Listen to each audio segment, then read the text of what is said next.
आपके लिए यह वीडियो ज़रूरी हो सकती है।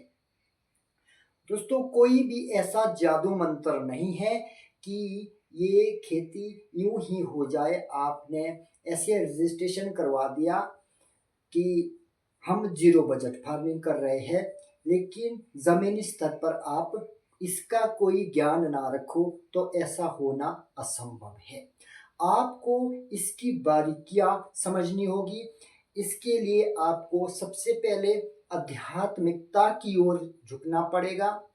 आध्यात्मिकता को समझना होगा, स्पिरिचुअलिटी को समझना होगा, तब जाकर के आप प्राकृतिक खेती कर सकते हैं।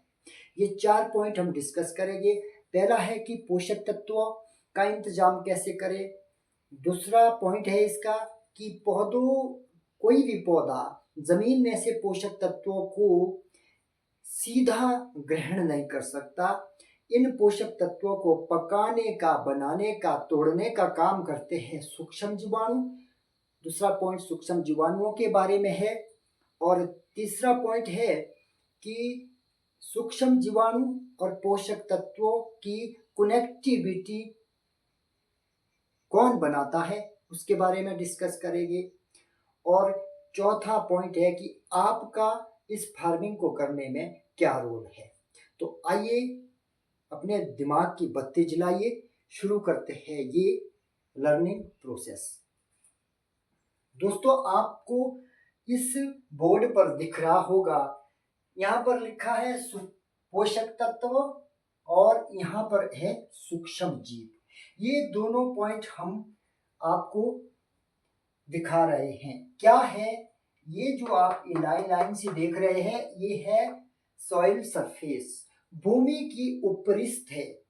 लगभग 10 से 12 इंच का एरिया जो ऊपर टॉप सॉइल होती है, ये है। यहाँ पर ये जो बिंदु बिंदु से आपको दिख रहे हैं, लगभग यहाँ तक ये इतना सा भाग, ये है सॉइल सरफेस। अब पोषक तत्व देख रहे हैं, हमने इस डायग्राम को ऐसे बनाया है, इशारा कर रहा है कि यहाँ पर जो सॉइल सरफेस है उस पर पोषक तत्व कम है।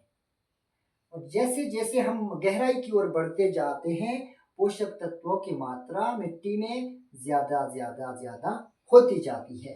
ठीक आप 10 से 15 फीट की गहराई में पहुंचे तो वहां पर पोषक तत्वों की मात्रा ज्यादा है। दूसरी ओर आप देखें, ये है सूक्ष्म जीव। यहाँ भी इसी तरह की डायग्राम बनी हुई है कि जो सूक्ष्म जीव है ये सॉइल सरफेस पर, भूमि की ऊपरी सतह पर ज्यादा पाए जाते हैं, इसलिए इनकी यहाँ पर ये ज्यादा मात्रा में ये गोला बड़ा है। और जैसे ही हम गहराई की ओर उतरे तो सूक्ष्म जीवाणु कम होते जा रहे हैं, फिर कम, फिर कम।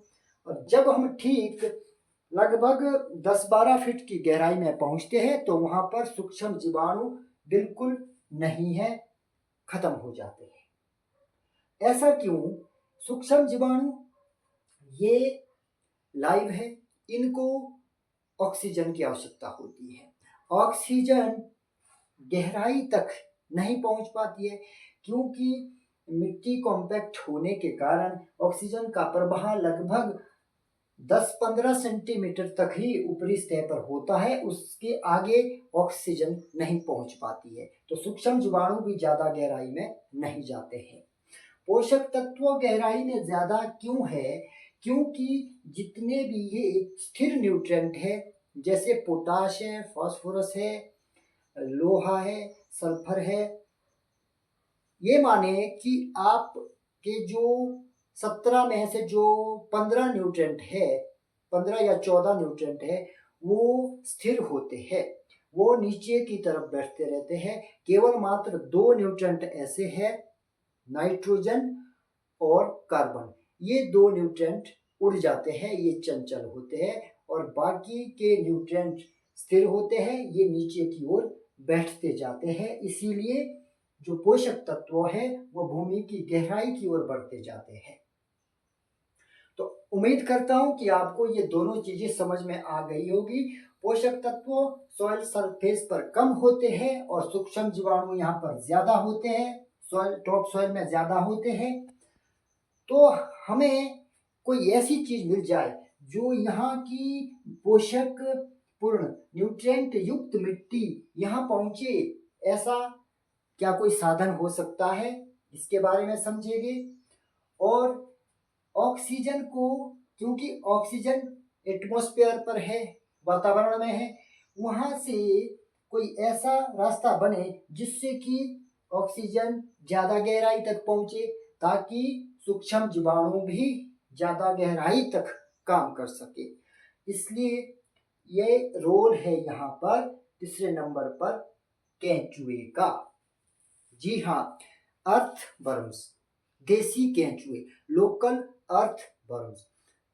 देसी केंचुए क्या रोल निभाते हैं, आप देखें कि आप ये मान लीजिए सॉइल सरफेस है, यहाँ पर हमने सिंथेटिक फर्टिलाइजर का प्रयोग करा, यहाँ हमने खाद डाली, ठीक है।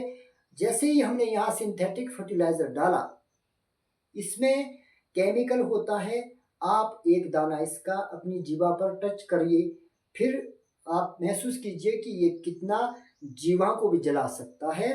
तो केंचुए यदि सिंथेटिक फर्टिलाइजर के संपर्क में आए तो उनके शरीर को ये डंक की तरह लगता है और यहाँ से ये भाग जाते हैं। अब केंचुआ कहाँ जाएगा, जब यहाँ पर सिंथेटिक मान लीजिए यहाँ पर सिंथेटिक फर्टिलाइजर का प्रयोग करा, तो यहाँ से केंचुआ भाग करके सीधा सीधा गहराई में पहुंच जाएगा। गहराई में पहुंचेगा तो गहराई में केंचुआ लगभग सैकड़ों साल तक भी रह सकता है, समाधि लिए हुए है, ऐसा केंचुए को वरदान है। केंचुआ ज्यादा गहराई में भी आराम से रह सकता है, चुपचाप बैठा हुआ है। तो ये केंचुआ दोबारा से एक्टिव हो, मान लीजिए आपने सॉइल सरफेस पर सिंथेटिक फर्टिलाइजर का प्रयोग करा, उसकी वजह से केंचुआ वहां से भाग गया है, तो यह केंचुआ दोबारा से एक्टिव हो, इसके लिए हमें क्या करना है।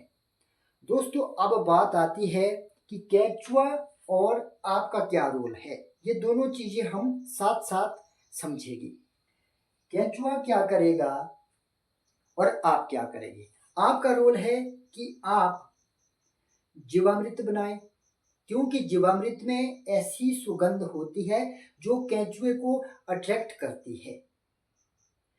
केंचुए को ये जीवामृत की सुगंध ज्यादा भाती है, और जैसे ही आपने भूमि पर जीवामृत डाला तो इसकी गंध ज्यादा गहराई तक जाती है। केंचुआ इसकी गंध को सूंघते ही इसकी ओर आना शुरू करता है। अब केंचुआ यहाँ था, यहाँ पर जीवामृत डाला, तो केंचुआ यहाँ से मिट्टी खाता खाता हुआ आएगा, सीधा ऊपर सॉइल सरफेस पर पहुंच जाएगा।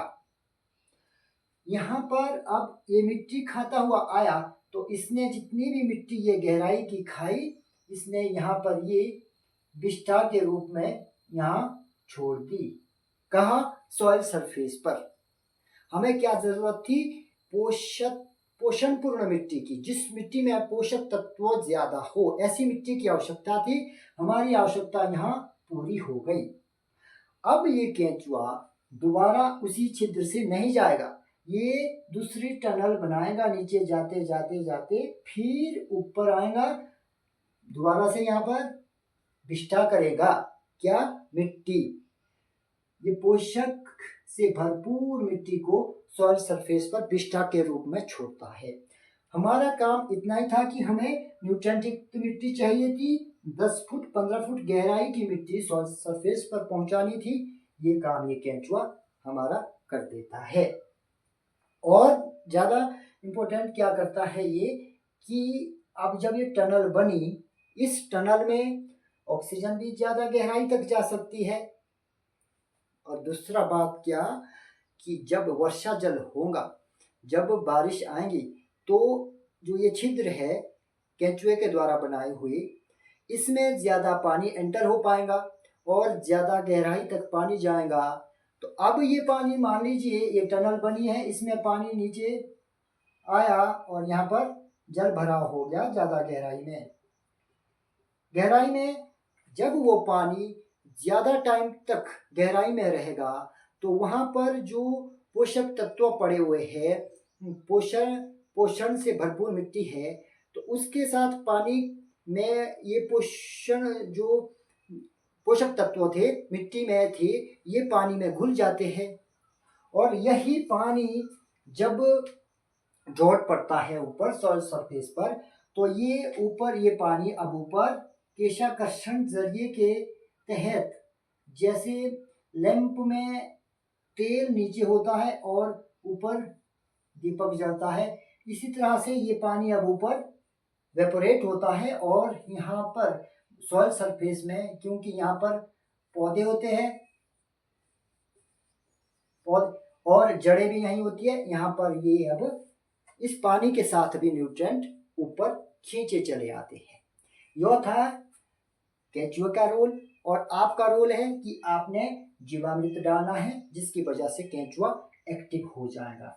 तो दोस्तों, इस वीडियो का अब हम आखिर में रिवीजन करते हैं कि पहले नंबर पर है पोषक तत्व, उसका इंतजाम भी हो गया। अब कौन करेगा? केंचुआ, उसका भी हमने व्याख्या कर दी है। और पौधे के लिए इन न्यूट्रिएंट को कौन प्रोवाइड करेंगे? ये सूक्ष्म जीवाणु करेंगे। सूक्ष्म जीवाणु क्या करते हैं कि मान लीजिए यहाँ से पोषक तत्व आए, पोषक तत्व ये यूं डाइवेलेंट और ट्राइवेलेंट में होते हैं, द्विकणात्मक त्रिकणात्मक रूप में यूं बंधे हुए होते हैं ये पोषक तत्व। इन पोषक तत्वों को ये सूक्ष्म जीवाणु तोड़ते हैं, इनको अलग अलग करते हैं। जब ये एक कण रूप में पोषक तत्व पहुंचेंगे, तब जाकर के पौधे की जड़ें इन पोषक तत्वों को ग्रहण कर सकती है। ये डाइवेलेंट और ट्राइवेलेंट में है, इनको तोड़ने का काम करते हैं सूक्ष्म जीवाणु। और सूक्ष्म जीवाणु का होना बहुत जरूरी है। तो जीरो बजट फार्मिंग में ये सारी चीजें आपको बहुत अच्छे तरह से समझनी होगी और इसको इम्प्लीमेंट करना होगा। आपने इसको एक्शन में लाया, रिजल्ट तो आपको मिलने ही मिलने हैं। जैसे आप इस प्रकृति की आवाज नामक पेज पर आप वीडियो देखते हैं, तो इसमें हम आपको रिजल्ट भी दिखाते हैं। तो यह चमत्कार नहीं है, यह कोई बेवकूफ बनाने वाला धंधा नहीं है, ये हकीकत है। और इस तरह की जानकारी को व्यवहार में लाना होता है, यह कोई ज़्यादा मुश्किल काम भी नहीं है। और इसके लिए आपको, जैसे हमने पहले ही कहा, आपको स्पिरिचुअल होना बहुत ज़रूरी है। तो उम्मीद करता हूँ कि आपको यह चारों पॉइंट अच्छे से समझ में आ गए होंगे और आप इसको व्यवहार में भी अवश्य लाएंगे। यदि आपने ये सारी चीज़ें अमल में लाई तो रिजल्ट मिलना तय है। तो हमारा एक बहुत बड़ा कुनबा हो जाएगा और हम जहर मुक्त उत्पादित करने वाले काफ़ी ज़्यादा फार्मर बन जाएंगे। और हम अपने ही देश के 150 करोड़ लोगों के लिए जहर मुक्त उत्पाद का एक बड़ा अमाउंट उत्पादित करने में सक्षम रहेंगे। तो उम्मीद करता हूँ आपको यह सारी बातें अच्छे से समझ आ गई होंगी। तो आपका काम है कि आप इस वीडियो को शेयर कीजिएगा अन्य बागवानों के साथ। और यदि आप नए हैं इस पेज पर, तो आप इसको फॉलो करके जाइएगा, ताकि आने वाली वीडियो की नोटिफिकेशन आपको सबसे पहले मिले। तो इस वीडियो में इतना ही, मिलते हैं और अगली वीडियो में किसी और नई जानकारी के साथ। तब तक के लिए धन्यवाद। जय हिंद, जय भारत।